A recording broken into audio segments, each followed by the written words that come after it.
Did you know that conservatives, in addition to being gay, are also really homophobic? I know it's crazy, but it's also real.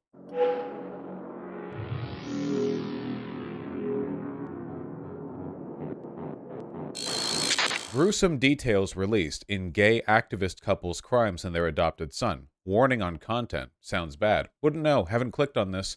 Nor will I. The abuse of children, sexual or otherwise, is not exactly rare or novel, unfortunately. If you are at all familiar with adoption as a system, or even with parenting broadly, you would know that the abuse of children is unfortunately quite common. Now, if you were a conservative hack, your response to this might be to find a way to, in some way, tie this to the sexuality of the adoptive parents, which Matt Walsh did in maybe the stupidest way he could have. I would never let a man who is not a blood relative babysit my kids. Most parents wouldn't.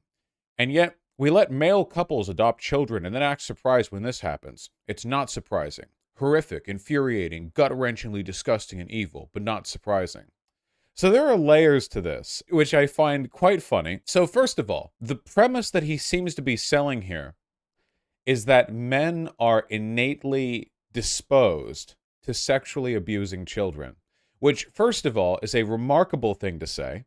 Matt Walsh, man, allegedly. And second of all, I'm not entirely sure how this is a mark against homosexual couples, because, and again, let me know if I'm blowing anyone's mind here. When a straight couple adopts a child, there is a man in the straight couple.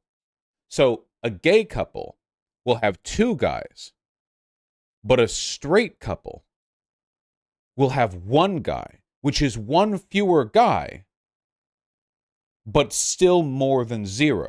Do you understand? Yeah, lesbian parents only, apparently. Though something tells me that if one were to directly reply to Matt and go like, so lesbian parents are the solution, he would suddenly have an issue with that as well. Obviously, Matt Walsh does not have an issue with sexual abuse. He has literally defended pedophiles before, and he's argued that Catholic Church doesn't have a pedophile problem. It has a gay priest problem. He has always leapt at every opportunity to accuse gay men of being innately pedophilic while covering up for actual pedophiles. The reason being because his attitude towards queer people is flatly genocidal. He doesn't have any prescription for them other than that they are Untermenschen who need to be killed. But what's funny to me is that the attitude that he's displaying here with this, like, men are innately rapists thing, this was the stereotype feminazi view that conservatives used to apply to the left. Do you remember? Like, I remember only a couple years ago that there was this straw man that feminists were like, believed all men were rapists or whatever. Or maybe like a couple of feminists would say that. And then the right would be like, see, these misandrist fucks hate all men. They're insane. But now, apparently, like, Matt Walsh can just come out here as a conservative pundit and go like, yeah, I just think that all guys are, like, kind of pedophiles, And that's fine. It's workable. It does come across as projection to me from the man who's talked about the age of consent and the fertility of teen women, teen girls. Sorry, teen women would be his term. More than any other conservative pundit I know, which is, I guess he just thinks it's on everyone's mind. Yes, but that straw man was never accurate. But according to you, Vaush, kill all men discourse was common on the left. First of all, there is no according to me. If I say something, it's true. All right. According to me is just reading from you're just reading out the playbook of reality. All right. You're pulling the threads of the cosmos when you say according to me. That's one.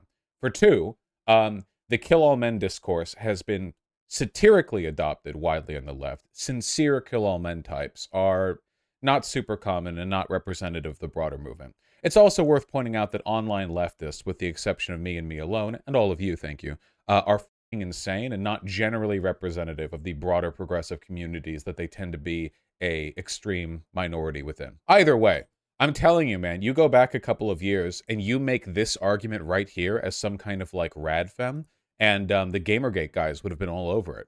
Literally, just imagine that. Imagine like any situation in which like an adult man abuses a child and then like feminazi kill all men XXX or whatever with, I would never let a man who's not a blood relative babysit my kids. Most parents wouldn't let me. Like, it reads exactly 100% what the biggest stereotype of that group. Yeah, Medicare would have shit himself, and the Quartering would have done a video. Geeks and Gamers would have made 17 videos on the misandrist left and how they hate all men and they think you're a rapist and how they're making up crazy terms like rape culture to describe this and they're the ones projecting blah blah. But hey, here's Matt Walsh coming out here with the hot take that he can't be trusted around children, apparently. Very interesting stuff. Anyway, the reason why I'm bringing this up, and I'm only using this kind of like as a template or an example, is that the initial claims made by a lot of conservatives that feminazis hate all men or like misandry or whatever, the reason they didn't like that is because they only didn't like the antagonistic framing towards the worst elements of supposedly masculine behavior that they actually think is good. Another example of this would be people like Sargon of Akkad, who turn into the most stalwart defenders of women's virtues when it comes to, say, British Muslims raping women, but in every other instance are just totally unconcerned with anything involving rape or sexual assault, you know? Like, they are very narrowly and very specifically against some kind of, perceived wrongdoing on behalf of men, projected or otherwise. That's only when when it can be used as a broader attack on the left. And otherwise, they're largely in favor of this, you know? It's entirely disingenuous. Matt Walsh doesn't have a problem with the rape of children. He has a problem with gay couples adopting, or gay couples, or the existence of gay people outside of a death camp. You know, he doesn't have an issue with anything that's meaningfully wrong with that story. Oftentimes, you know, the worst accusations the left makes of men, oftentimes accusations I disagree with, I certainly don't think all men are rapists, are positions that the right will agree with as long as it's being framed as a good thing, right? So the right can't stand the term rape culture, but a lot of those same people who don't like that term will then turn around and go, yeah, well, of course men have a naturally predatory sexual behavior. Like, oh, of course, obviously, you know? Haven't you seen that happen? Like directly, like basically in the same conversation, this immediate turnaround where they'll acknowledge any imagined slight, any criticism, as long as it can be framed in a positive or naturalistic way. Yeah, it doesn't make any sense. I mean, the actual, like, real position being held here, they don't want, they will argue against the idea that rape is a problem, not that it happens, you know? It's not against the issue itself, it's the framing of the issue. Because otherwise, this could be seen as a, as a sort of, like a boys will be boys attitude, basically. I mean, another good example of this would be, here's a good one. Okay, last one I'll say. You know how a lot of white supremacists will talk about black people being innately violent? Common talking point, right? 1350, blah, blah, blah, right? Okay, but if you take a look at Nazis talking amidst themselves about the history of the glorious white race, they will mark that history with nonstop, mythologizing of the war and conflict that white people have waged in the past.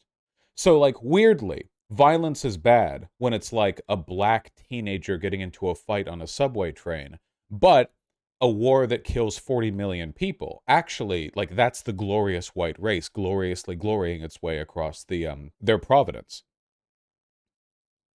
And if you told them white people are innately violent, they would argue against it.